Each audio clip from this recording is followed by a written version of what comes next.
Hello, you're tuning into Uni Tunes, the show we seek to showcase the sounds of Australian music. I'm Fynn, and today I'm stoked to be chatting to Sarah from the band Midrift. Thanks so much for joining us on the show. How are you doing today, Sarah? No, thanks for having me. I'm good. How are you? Yeah, I'm great, thanks. And before we jump into it, we want to acknowledge and pay our respect to the traditional custodians of the lands we're recording on, which are, for us, the Gadigal people of the Eora Nation. Sarah, do you know where you're recording from? Meanjin in Brisbane. Well, bursting with sun-soaked melodies and woozy guitar licks, Brisbane's indie rock sweethearts Midrift have just come through with their highly anticipated debut EP, Lemon, Lime and Tan Lines, the perfect soundtrack for those long summer days.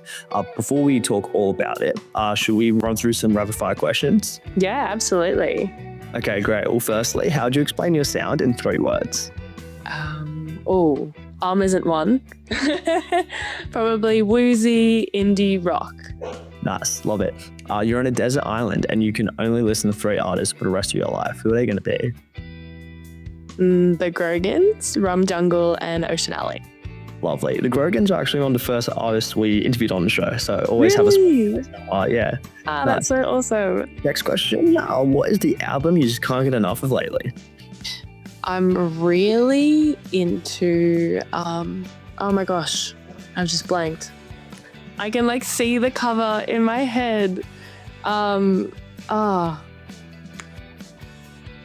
It's the Mako Road, Life on Mars. Surfing on Mars. There you go. Great.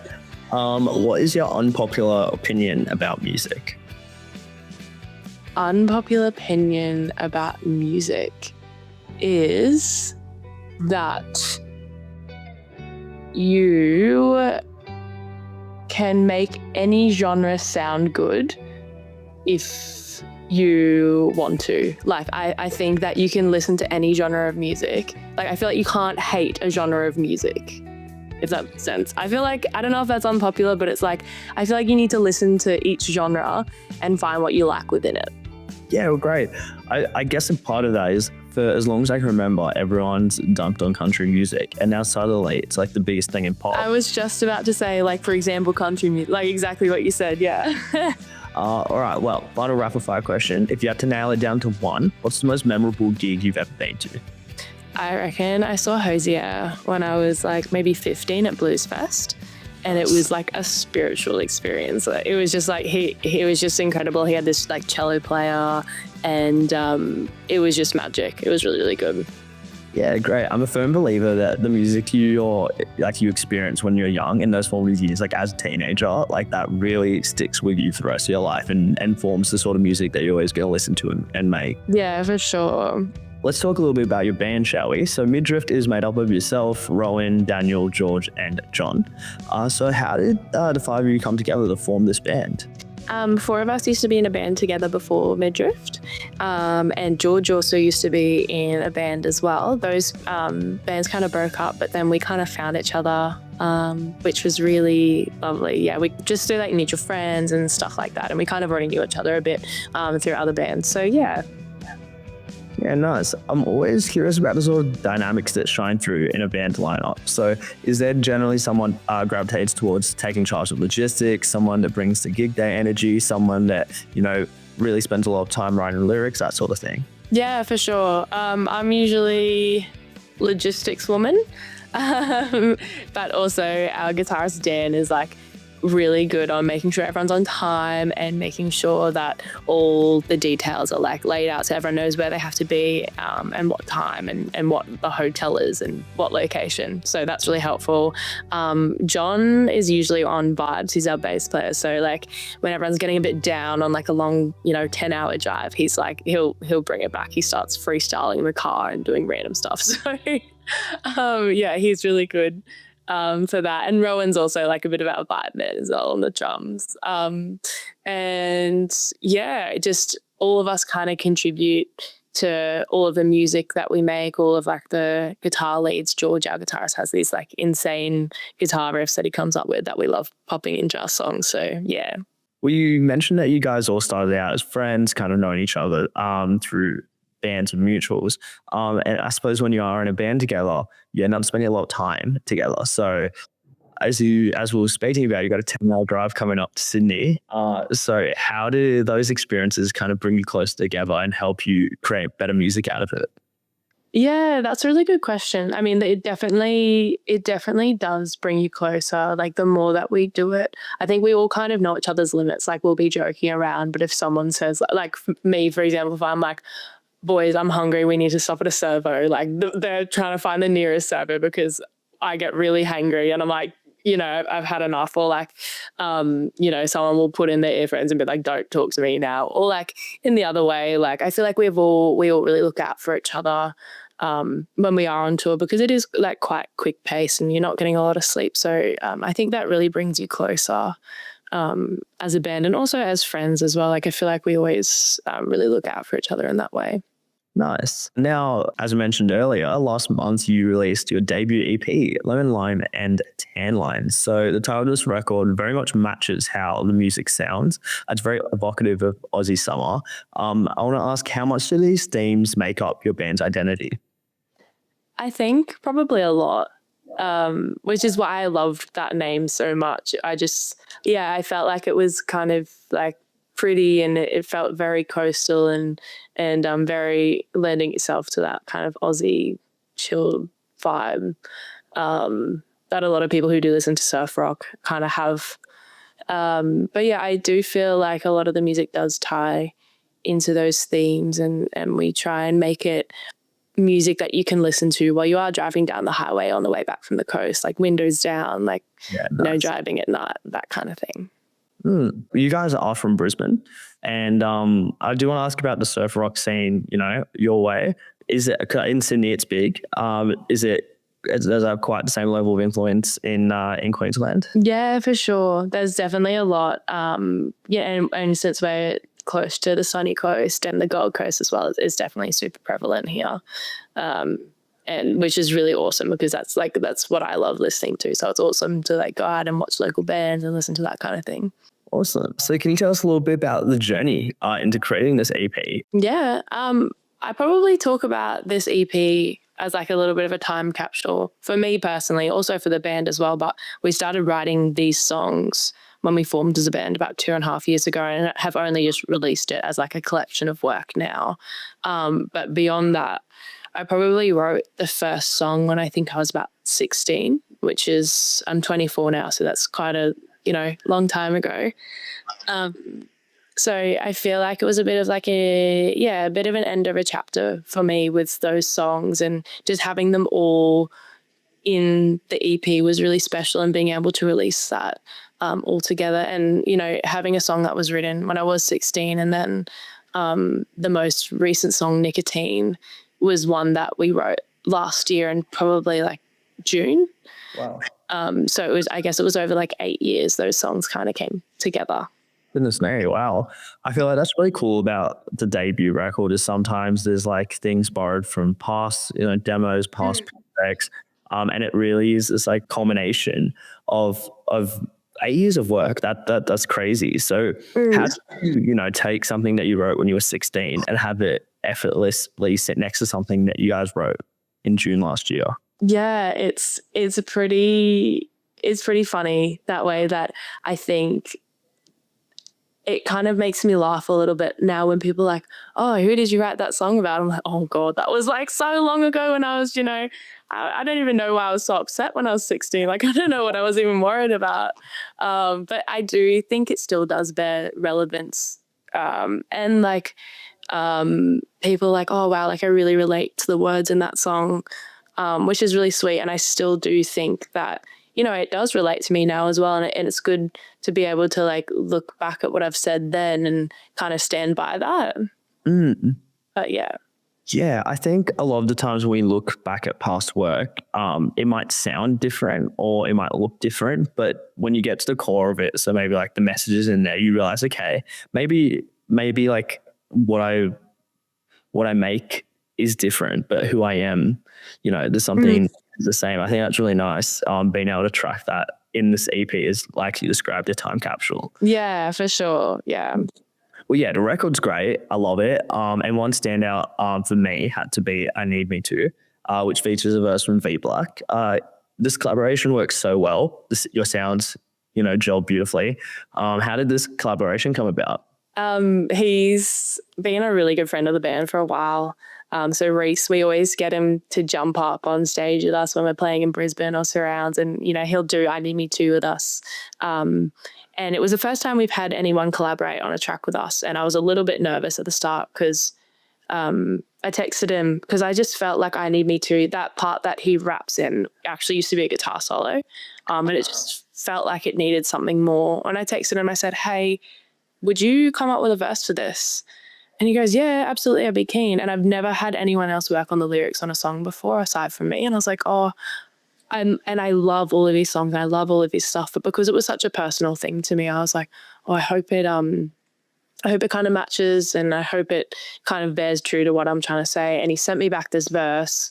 And it was just, honestly, it's probably my favorite part of the song now because I think his words and how he's written it is so beautiful and it completely ties into the song.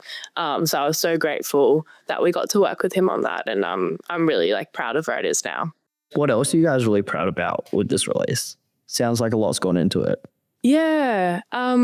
Probably just the fact that it was the first time we'd all worked in a professional studio together, and which is also something that really brings you close together. We were staying there and we were recording every day for a week, and it was, I think we're all really proud of how the guitar tones kind of came out and how we wrote really collaboratively with a lot of them, but in particular Nicotine. Has been kind of the first song of ours to really get some traction, not only within Brisbane, but kind of throughout Australia, which is just it's been pretty nuts, which has been awesome for us. And it was the first song that we completely sat down in a room and wrote all together. It was completely collaborative. So I think everyone's really proud of that one specifically. Right. Awesome. Yeah, Nicotine's a great song. And as you said, people going around it. When you were putting together the EP, now you're really proud of that song. But did that song feel different when you were making all of them? Yeah. Yeah.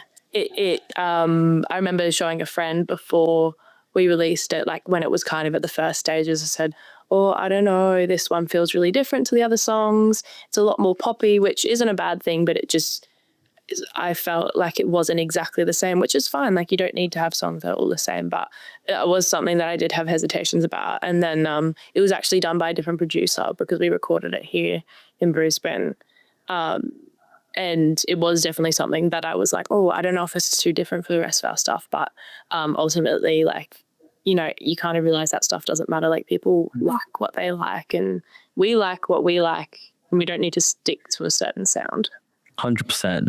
Yeah, definitely. And I think it's like we're kind of saying in terms of genre, I feel like it is meaning less and less. I think having a more pop sound to a surf rock EP completely works, especially now more than ever. Yeah, for sure.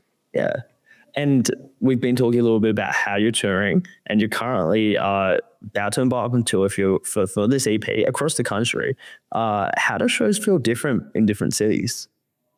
Shows in different cities are just, it still blows our mind that when we said that we were going to Sydney and Melbourne and Perth, people bought tickets straight away and were like, we can't wait for you to come. And we were like, we'd been to Sydney and Melbourne, but we'd never been to Western Australia, any of us before. And that's just really special that our music has really connected with people enough for them to want to be there and spend the money on that. And I know that sounds silly, but for us, we'd never really felt like that before. Really? We'd never really experienced that before. And especially in places that we'd never played headliner shows, which we hadn't anywhere. It was really cool to see that people really cared and people got in early and do want to come. Yeah. Well, the Melbourne Sydney shows are sold out quite well in advance. So yeah, I imagine it's really exciting that people just really keen to get around it. And that means that they really believe in what you're doing and feel a sense of attachment to it. So having, not done a show before in Perth, for example, that means that they've found you through the streaming and just connect with the songs. Would that be right? Yeah. For sure, which is really, really special and really cool that people on the other side of the country have been able to find us through that kind of thing. It's cool. Yeah. Well, I did want to ask, I feel like East Coast bands typically a tour might look like Sydney, Melbourne, Brisbane. What made you guys decide to go to Western Australia? um, it was a little bit of a selfish reason. I've always wanted to go to Western Australia. And we were getting comments on our Instagram and comments on a few of our social media platforms be like, oh, come to Perth, come to Perth. And I said, boys, we got to do it. I want to go so bad. And so what I've done, we booked a show over there, which we always wanted to do anyway. It's one of the biggest cities that listen to us as well. So we kind of took that into account. But also I said, I'm going to stay for a little bit longer. So I'm going to stay there for a week before we go to Melbourne after we play the Perth show. So it was somewhere where I really wanted to go. The boys all wanted to go too. And we're like, oh, we'll just send it. We'll just do it. Awesome. No, it's exciting. I mean, it's really cool that you've been able to see that people want to see you there. And you're like, yeah, let's do it. So that's really cool. And these are all headline shows, which is really exciting, but you've also supported some really cool artists, Dice, Old Mervs, From Jungle. How do those experiences hold up when you're, I imagine it's quite nerve-wracking opening for these pretty, impressive bands. Yeah, there's nothing like it. Like, I actually got bored of my playlist the other day and put on a playlist that I made when, I was younger, 16, 17, and it had all these band songs in it, and we've now opened for them and supported them like on tour and when they come to Brisbane. And it was such a, what's the word? It was like such a full circle moment. I was like, younger me would be so just amazed that we've had the opportunity to do that. And the people that I was listening to back then are now people that are my mates, and that, that I would very much just text and be like, hey, what's going on? Like, you know what I mean? It's just pretty crazy to think about it now, but it's really special. And the most amazing things about those shows is being able to connect with the audience that they bring, obviously their own audience, and then us being able to show them our music as well. And them coming up to us afterwards being like, oh, we had no idea who you were, but now we really like your music. So that's really special. That is really special. Now, you mentioned 16-year-old you would be so excited about like what you guys do now and how far you've come. If you could go back and talk to her, what would you say? I would say trust your gut. I would say, and just send it, I think, is probably like a big thing. Send it reasonably. But I think just doing things out of your comfort zone and putting yourself out there, meeting people, has been one of the most valuable things that I've learned. So that's probably what I would say to her.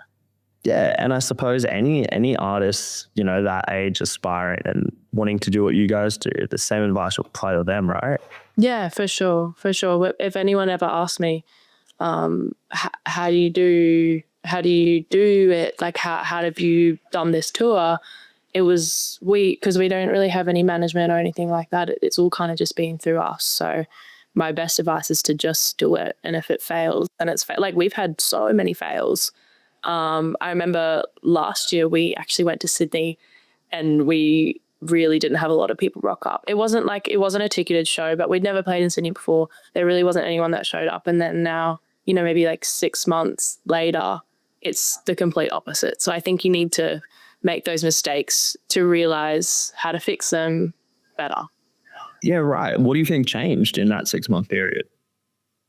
Probably our audience grew a lot, for sure. Probably maybe the way we marketed and the way we planned it out was a lot smarter now as opposed to then. But also we had grown a lot in this last 6 months period after releasing Nicotine and releasing the EP. So we were really lucky in that regard as well. Great. Well, it's been so great hearing all about the band. But before we wrap up, we've got to ask you to contribute 2 songs to our ever-growing Uni Tunes playlist. So first, we want one of a midriff song, and secondly, a song from one of your other favourite Australian artists. So. Awesome. Well, on the theme of the Groyans, who we're playing with on Sunday as well in the Central Coast, I'm going to say my favourite song of theirs is called Unnecessary. And since they were the first people you interviewed, I figured that might be good. And probably the midriff song I'm going to pop forward is one we've been loving playing at the moment, Play Pretend. Awesome. Great. Well, they will be very welcome additions on the playlist. Before we kind of bring this to a close, what else can we expect from Midriff in this coming year? We're hoping to be playing at some really cool festivals this year. Hopefully we're going to be doing a lot more touring. So we're going to get to the places that we've missed, like Adelaide, Canberra, Hobart, that kind of thing. And regional touring as well. So those kind of places. But hopefully just a lot of touring, festivals, and we've got a new EP coming out later in the year. Wow, so exciting. Well, it's a jam-packed year for you guys. I can't wait for everything on the way. And I think it's really nice that you guys are making an effort to connect with fans all over the country. Touring takes a lot, but you guys are putting in the hard yards. So I reckon it's going to pay off. Oh, thank you. It's so awesome. And meeting all these new people as well. It's so worth it. I'm so grateful that we get to do that. Well, thanks so much, Sarah. It's been an absolute pleasure. Hopefully we'll see you soon for a gig. Can't wait for all your music. And that's all, folks. Thank you so much. Thank you.